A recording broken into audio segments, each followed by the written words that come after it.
Good morning. Happy Labor Day. This is Labor Day. It's about 9:24 in the morning. I'm watching my Newsmax, and I saw a thing on Jen Psaki talking about abortion and about how the right-wing conservatives are falsely accusing the Democrats of being supporting abortion up till the time of birth. And it just amazes me how the Democrats lie nonstop. Every time they're moving their mouth, they're lying. And she's bringing up, different people in Newsmax,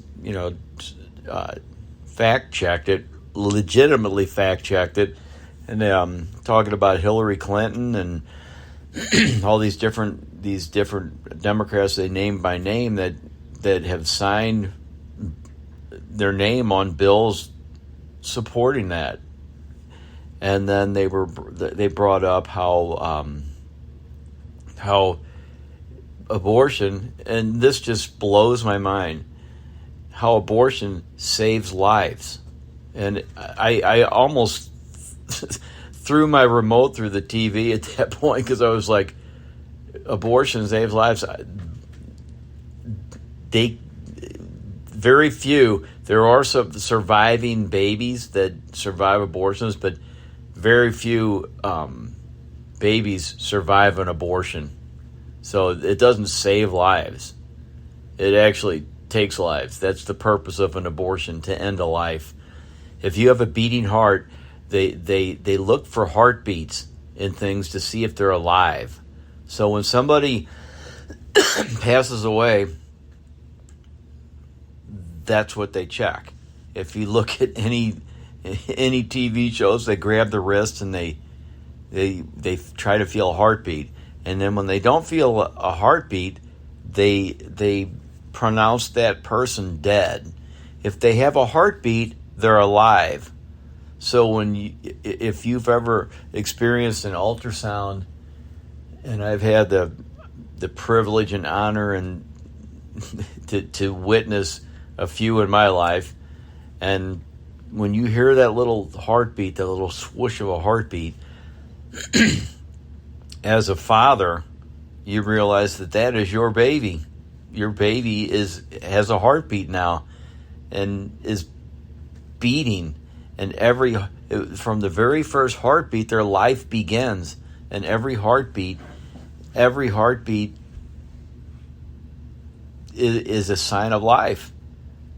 So for the Jen Psaki's an idiot, and so is John Pierre. I mean, they just lie nonstop. It just never ends. The lying just never ends. I had dinner with a friend of mine the other day, and we were talking, and he's a Democrat, and and I never talk politics with him. I never talk politics with anybody. I never generate a political talk with anybody, especially with people that I know don't agree with me. So I don't really initiate anything. But if they do, then I'm like, okay, do you want to go here? I'll ask them. And if they just, most of them don't go, yeah, I do. But he was talking about President Trump and his mugshot, and I said, yeah, I saw that, and he started talking about all the charges. I was like, I said, the first thing you have to realize about Democrats is they don't tell the truth.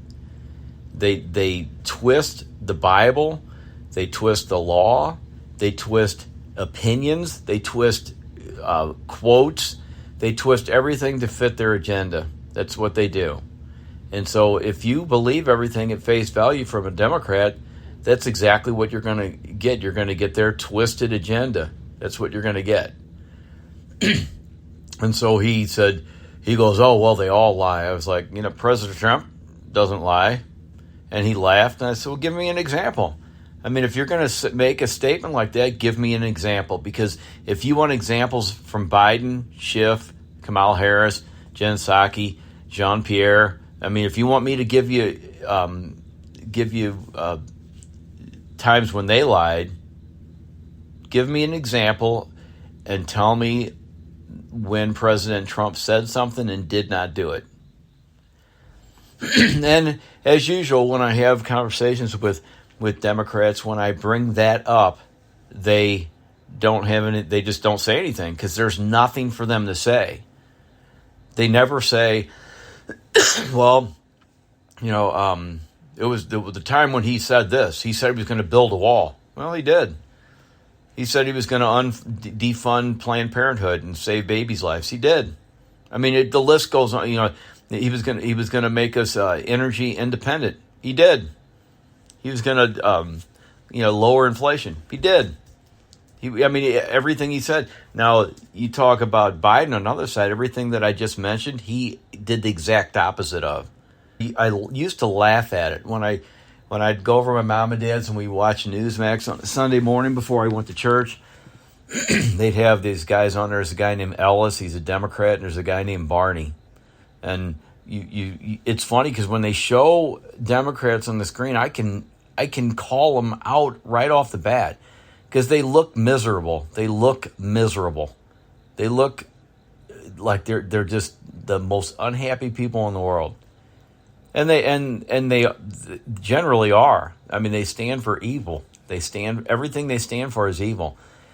I posted something on Facebook the other day about I just want God back in the White House. And then one of the Democrats got on there because they can't stand the fact when you mention God, they can't stand it. They can't stand it. And this guy put on there, having a practicing Catholic in the White House isn't good enough, as opposed to a person that calls himself Christian and just to get support. And I was like, well, you're showing your ignorance there because number one, you can't be a Catholic and be pro-choice. And that goes for anybody that's listening to this. You cannot be a Catholic and be pro-choice. It's a contradiction. It's like I don't eat meat. I'm a vegetarian or pescatarian, I think they call them now. But I don't eat meat, so I call myself a vegetarian. So if I'm a vegetarian, but I eat hamburgers when I feel like eating them, I'm not a vegetarian. So you either are or you're not. And when you're disobeying the number one rule of the Bible, the number one concept of the Bible and Christian faith being life, John the Baptist was in the womb of his mother when he recognized Jesus in the womb of Mary. So two preborn babies recognized each other. So you can start right there. But abortion, the fact that we have a president in the White House that claims, you talk about somebody claiming to be something for support. He knows there's hundreds and millions of Catholics in this country.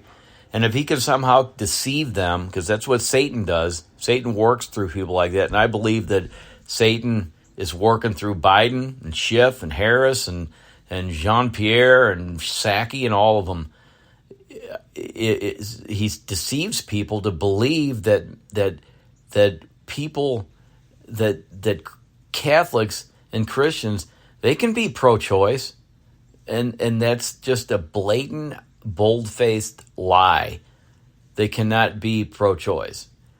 And if you are, I tell people all the time, I've suffered from some laryngitis this weekend, so that's why I'm coughing a lot. But if you can convince people that being pro-choice is okay with the Catholic religion, then and Christianity, then you're going to get votes. So that's what they like to do. That's what they do. It's all about lying. That's what they do. They lie to get votes. President Trump, people don't like. The problem with President Trump is people generally do not like the truth, especially when they don't agree with it. And so President Trump tells the truth about things and people don't like it. President Trump calls it for what it is. People don't like it. People like pacifiers. People that just go, "Oh, it's okay. You can do that. You can do that." It just, even with Pope Francis. I'm a practicing Catholic.